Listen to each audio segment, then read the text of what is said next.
Hello, welcome to the VA Home Loan Podcast, exclusively here at Real Estate Daily Magazine with me, Frank Array, and the one and only Michael Fischer. Hi, Mike. How you doing? I'm so good, Frank. Awesome. Me too. And just as a reminder before we get started, as always, do not forget Michael Fischer is the reigning VA expert in the country, national trainer, trains loan originators across the whole country. He is an expert, the expert at VA home loans. If you are a real estate agent or if you're a veteran, you have questions about VA home loans or you've got a VA buyer on your hands and you want to work with an expert, just fill out the form down below and we will connect you to a VA home loan expert that's under Mike's tutelage in your area to make sure you're working with the best VA loan officer you could possibly be working with. We've got that out of the way. Here's the big question, Michael. Are you ready? Let's do it. The question is, I've got a VA loan going. The appraisal came in low. Can I do anything about it? Oh no, Frank. Oh no, it's low. Oh no. Well, we're going to make up an anecdotal, hypothetical situation here, right? The fact of the matter is if we go and we chase down some of the VA stats, might have even talked about it on a previous call, we end up going all the way up to the chain, up to DC. We might even run into a gentleman named John Bell who's putting stats out there for realtors and lenders all the time. In theory, the VA appraisal comes in at the same value as the purchase contract at the same percentage rate as a conventional mortgage and any other mortgage product does. So it's kind of important to get that out of the way. Okay, I understand. So it's not like problem. It's not like VA's always coming low or anything. It's like they're the same as anybody else. It's an appraisal. It's an appraisal. Because there's stigma out there sometimes. And people tell me, that appraiser, he's stingy. He's going to come in low. He's going to overanalyze everything. Let's just get that out there. It's the same. So now that we know that, okay, on this house, it wasn't the same. And this was one of the, 20% or 15% or whatever the number is that didn't quite hit value. Well, that could be a problem. Well, why do we think it didn't hit value? Man, he didn't measure the square footage right, or he missed another house for sale down the street, or he didn't see this brand new pool, or whatever reason. Let's say that we have a reason. Well, first off, the question I would ask, if it's my loan or anybody on my team, is, hey, did we actually go through the Tidewater process? The first step in a VA loan, you'll get a notification that the appraisal is going to come back called Tidewater. And if you get Tidewater, that is actually the appraiser asking you to help them come to value. To say that they're telling you, hey, Frank, I might have a problem on this particular appraisal file coming to the purchase price. So I'm giving you what the VA calls Tidewater, a Tidewater notice, to help me. Give me some additional comps. Give me some data. Just tell me something about the amenities or square footage that was your logic or your reasoning as a real estate agent or as professionals for why this house was priced the way it was. Mike, so, is that just a standard process? Like if a VA appraiser says, hey, I don't know that I can hit the value that you want here, it's the process for them to notify. Who do they notify? The loan company that ordered it, or who do they notify saying, I'm in Tidewater, for lack of a better way of saying it, here's a Tidewater notice, I need some help. Who gets notified? Well, there's the quick answer, then there's the correct answer. The quick answer is yes, they notify you. The correct answer is they notify the point of contact on the appraisal order. So sometimes you'll find lenders and real estate agents don't understand how to use the right point of contact. They put like info@companyname.com and they don't get the notice, unfortunately, because they didn't put the right contact info in. But the appraiser is supposed to notify and supposed to give at least 48 hours for the lending and real estate team to help come back with additional data.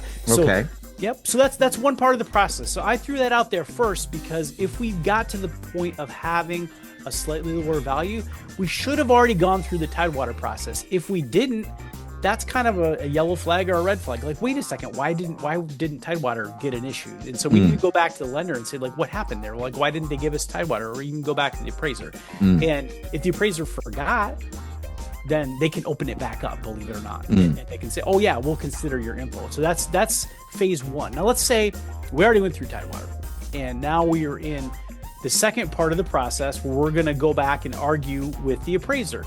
Well, a lot of times I'll hear the word in our lending and real estate industry, rebuttal. And I get it. I know what it means, but I think it's important to use the right words that the agency, in this case the VA, uses. The VA uses a slightly different term. Instead of rebuttal, they call it reconsideration of value. And they have a whole process for it called the reconsideration of value. So we should call it that. And, when we're talking to the VA and we're going through the process, remember that that's what they call it. So reconsideration of value, it's not the same as that first process. It's not the Tidewater stage. It's not where you're just helping the appraiser. In reconsideration of value, Frank, you get to go over the appraiser's head. You go, hey, cool, thanks for your help. We appreciate you, but you're done. I don't need you anymore. I'm going to take this data and I'm going to get somebody else at the VA at a desk. They call it a SAR, a staff appraisal reviewer, to look at all this data and analyze it and see if we agree that maybe a mistake was made or there's an angle that wasn't taken, if you will. And so let me ask. So I got a VA appraisal. It's out there. I get notified, or the point of contact gets notified. So first thing, make sure your point of contact is a real point of contact with a real email, phone number, whatever, right? So point of contact gets notified of Tidewater. We go through the Tidewater process. We provide some more data to the appraiser. Appraiser doesn't think it's good enough. So then he still comes in low. So is this a typical kind of process? So now we get it and we think he's still wrong, right? So now we can even go to this next level, which is the reconsideration of value. So this is the process. And the Tidewater, you said, because I'm thinking, and a lot of people might be thinking this who are listening to this, what kind of time frame are like Tidewater? Is that going to take 2 weeks to figure out? And then there's another 2 weeks to figure out the reconsideration? Like, what's kind of a normal sort of time flow on something like this? Well, the VA actually has posted appraisal standard turn times for every single state. So it does vary. Some states have a hard time, have less appraisers, have a little bit. Some of your states out west can be a little bit slower, if less appraisers or longer drives. Certainly, like at Montana, I got to drive around a lot. But if the posted appraisal turn time is, for example, 8 days, 8 business days, if you will, okay? The appraiser is really supposed to be giving you that notice in enough time to still complete the appraisal in 8 days. Got it. So, if they're struggling with that and they give the notice at the end, you can get the regional lending center involved. You can kind of put a ticket in and ask them to urge them to speed it up, if you will. So that initial stage is actually timed by the VA and tracked, and knowing what the standard is in your state is actually, I think, is very important to. Again, we say who you work with matters. Work with a professional that knows the turn times in their state, knows how to get the appraisals in quickly, knows how to check on status with the regional loan center. So step one, you get through that, you get that appraisal back. Now, there's a second clock, and that's the clock of how long would a reconsideration of value take. Okay. And I find the answer to that oftentimes lies in how, just like a lot of things, how quickly can you get started? How quickly can you get it submitted to the VA? So the steps that it takes to get it submitted, number one, you got to get the real estate agents, the buyer, the seller, the lender to all kind of understand that that's what you're doing and agree to do it, right? You have to talk about it. Step two, the veteran needs to put their request in writing that they're looking to do a reconsideration of value. They don't necessarily have to put all the details in that letter. They just have to state that they're looking to do it. But it certainly helps if some of the details for what they're looking for are added, and they get the help from their agent on writing the letter, if you will. So they say like, well, this one house was missing the whole entire area in the lot. It was next to ponds or whatever. All that stuff should probably go in the letter that's signed by the veteran. So usually you want the lender and the vet and the agent to maybe work together, get that letter done. Then we actually have to wait just a little bit for the lender to register that original appraisal and give what they call a notice of value.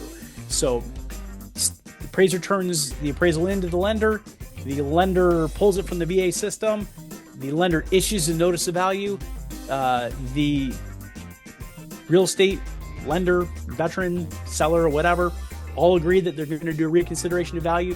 The lender sends back a signed letter, then we upload that to the VA for processing. From that point, we're anywhere from 3 to 6 business days from getting an answer. Does that make sense? Okay. Yeah. So I just want to get it. So, appraisal comes in, lender pushes their button to say, This is, we've got the appraisal, basically, whatever you call it there, saying we got it. This is the value.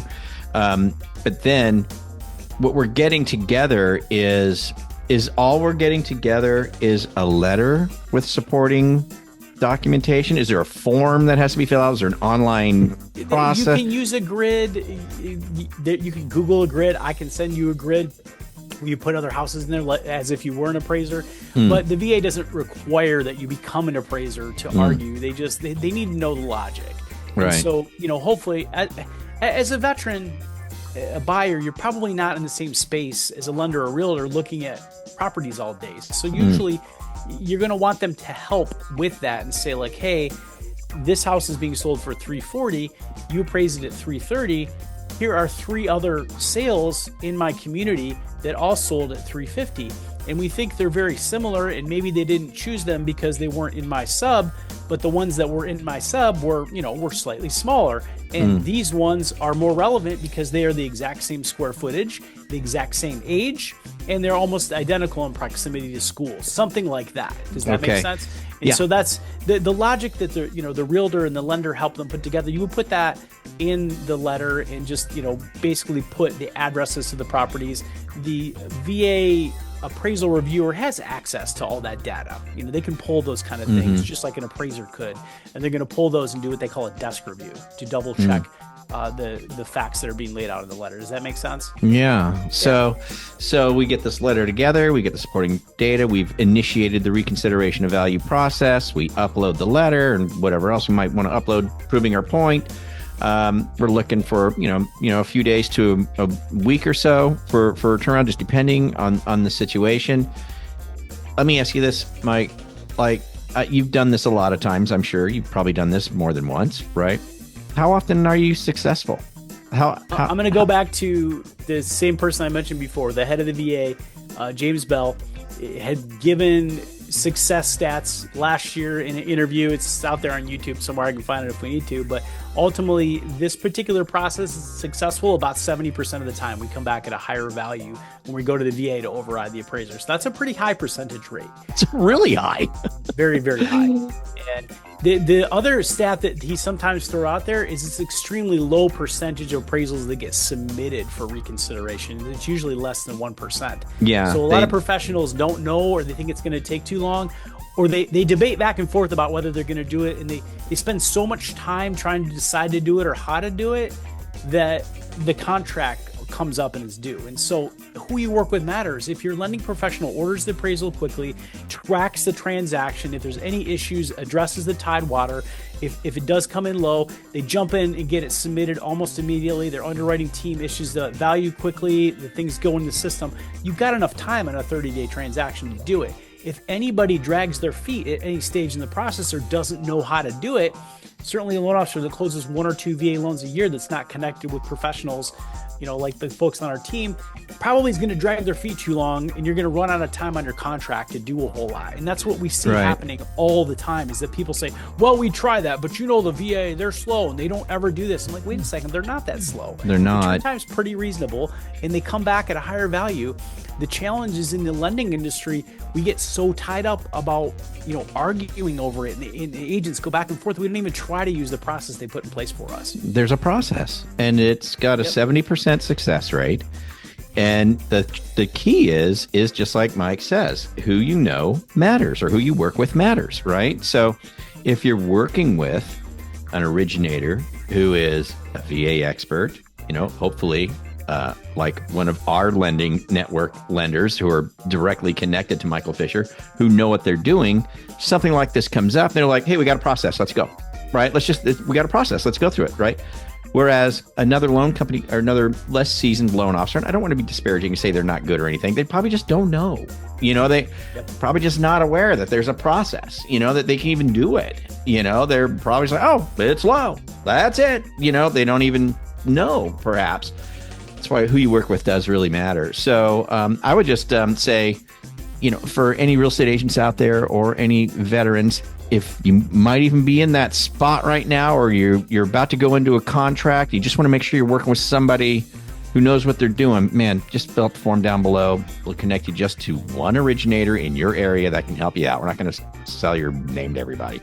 But just to make sure you're getting taken care of by the best possible person, So, wow, great stuff, Mike. Frank, at the end of the day, it's kind of like turbulence on a plane, right? The plane can be on autopilot. It doesn't really matter. Most of the flights fly themselves these days, right? Mm-hmm. But if there's some turbulence and some rough winds ahead or what have you, you want to kind of be with a pilot that has been there before, that knows how to do it. Right. So I know we might beat this topic to a pulp about who you work with matters, but people come to you and I all the time, and when they're having these kind of challenges, usually we can trace it back to, again, not necessarily somebody intentionally harming a vet, but just not having knowledge of the processes. Yeah, just not aware of it, because there's stuff to know. There's stuff to know. And there's a lot of things that can get done on a VA loan that a lot of people just aren't aware of. Real estate agents and veterans alike. So, roll right on, Michael. Thanks for the tips, man. Super appreciate it. Again, guys, if you need some help, fill out the form down below. Do us a favor. Forward this. Subscribe to Real Estate Daily Magazine. If you're watching us on YouTube and you want to connect with somebody, there's a link in the description where we can get you connected.